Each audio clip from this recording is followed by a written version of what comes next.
Hello, how are y'all doing today? So today I am going to talk about manifesting 101.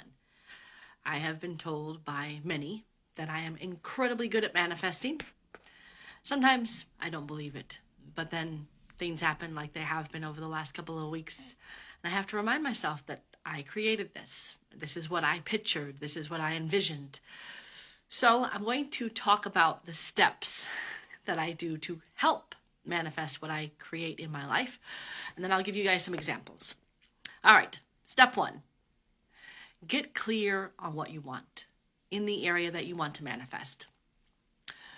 So I want to be rich. What is rich? I'll tell you, I've been really manifesting a relationship. I knew that there was going to be an amazing chance that I would have a man in my life in December. So I was praying incredibly hard. I got clear on what I wanted. I knew what it felt like. I knew what it looked like. I would roll over in bed and reach my hand out and imagine touching my partner. So I was doing actions along with bringing into my head how it looked and how it felt, because I'm very, very much a feeling person. For me, things are about feelings. All right? So those are the things that I did to help manifest that. Now, step two, visualize it. What does it look like? What does it feel like? Again, I know my number one emotion is feeling. For me, it's all about feeling. So how does it feel? And think about it. If I got exactly what I wanted, what would it look like? What would it feel? How would I feel in that situation? So as I told somebody, I said, I have been priming myself for love. I have been really focusing on it and envisioning it and manifesting it.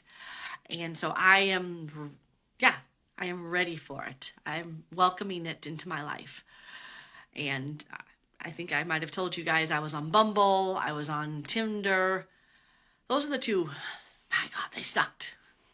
Hadn't met anybody that was even slightly interesting or even slightly someone I wanted to see again. So I just left it to God.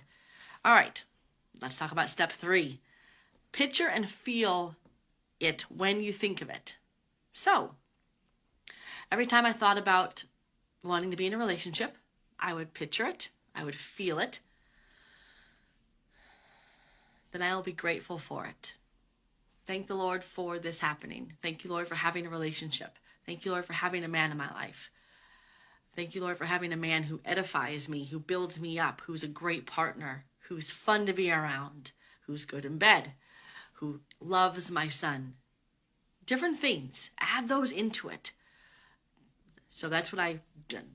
So I'll talk a little bit further in a few minutes about what I do for some of the other things. So, and then I get incredibly grateful for it, and I let it go. Don't hang on to it. Don't add stress to it. Don't think, oh, this will never happen.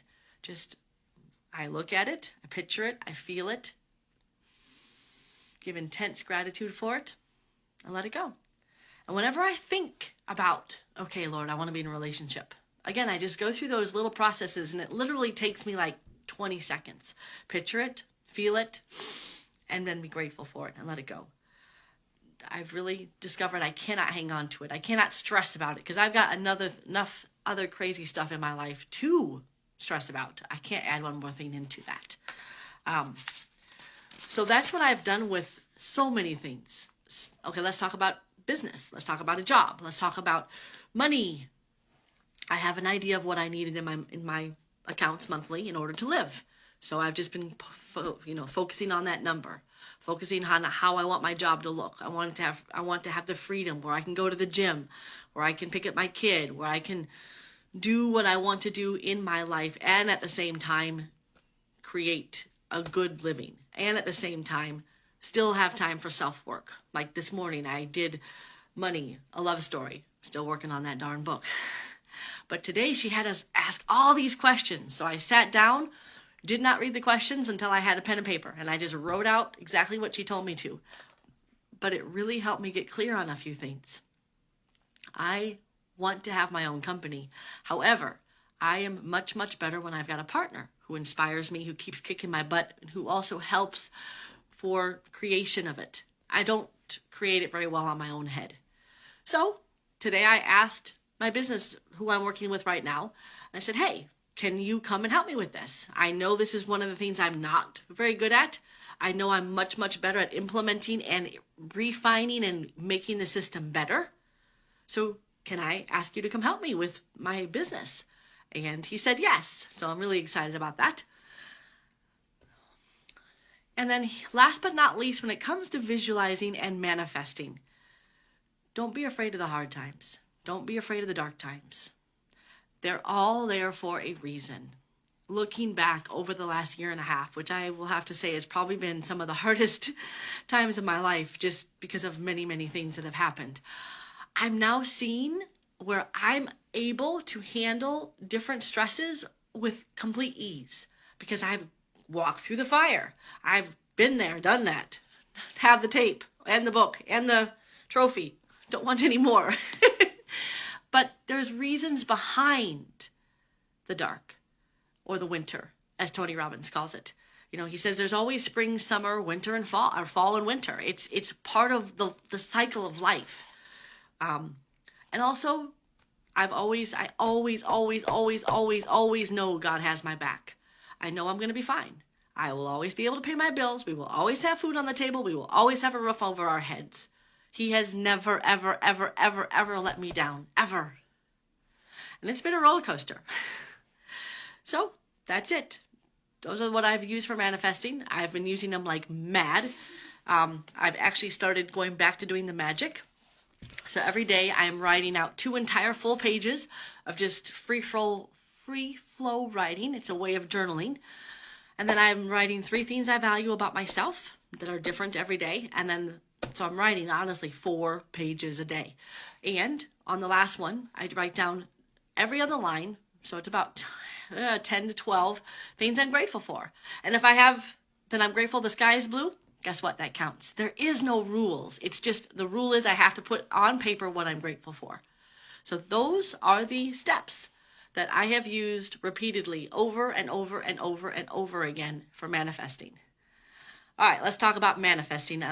Yes, when it comes to business, I use it. When it comes to my online business, I'm using it. When it comes to a partner, I'm using it. And would you believe I had a date last night and I have another date tomorrow with somebody else? You know why? This girl's ready for a relationship. And I am going to, whatever comes my way, I'm not going to say, oh, it has to fit into this box. I'm going to say, hey, okay, let's look at this box. Let's open it. Let's take it. Let it take me to dinner. And let's see what this box has. Because I can promise you, God knows a lot more than I do what it is that I need. And he's got my back. Left, right, front, and center. Just like he has yours. What do you use for manifesting? Can you share it with me? Send me a private message or put it in the comments. Brandy, I know you manifest like crazy, girl. James, how about yourself? Is there anything that you've done to manifest? Deborah? Benayak? What do all of us use to manifest? And what can we do to share tips and help all of us get better at this? Because we're all on this journey together. This thing called life is a roller coaster.